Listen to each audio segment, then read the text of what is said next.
creating and developing a very diverse and amazing whiskey collection.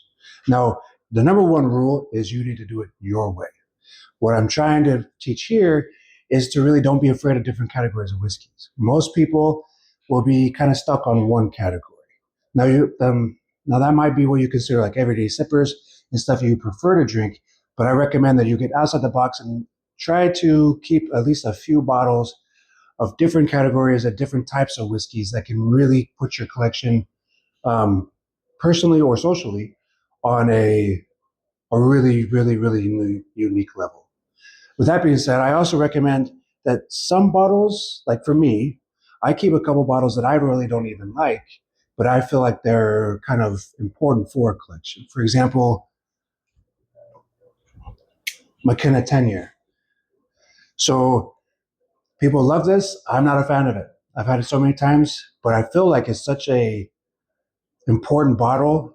It's kind of iconic. It's got a lot of history to it, and I will always keep it in my collection.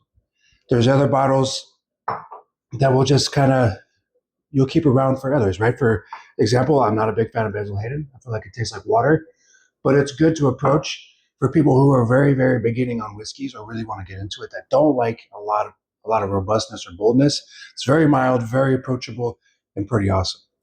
And then the list goes on. So I recommend that first off, you do it your way. Don't go too much off of other people's opinions as far as like what bottles to go for, or the hype. Well, I find out the more that you drink bottles off of hype, the more often you'll be disappointed. So listen as much as you want, and then really do kind of create that palette across the board of what you like and what you prefer, but don't be afraid to try something new, whether that's someone else is willing to share it, or you might go to the liquor store and say, hey, that looks really cool. Let's grab that. Like I have this bottle I got a few years ago. It's a cheap little bottle. It's called Spirits of the Apocalypse, The Walking Dead. It's funny. And what's weird about it is I don't like cherry forward whiskeys. I can't stand them most of the time.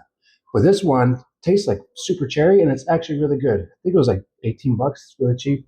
But you'd be surprised about those one-off bottles that you just pick up for whatever reason that you really enjoy. Now, it might not be one that you drink every single day or quite often, but it's a cool conversation piece, different things that you can discuss and do. So hopefully that helps. And I hope that collection goes the way you want it.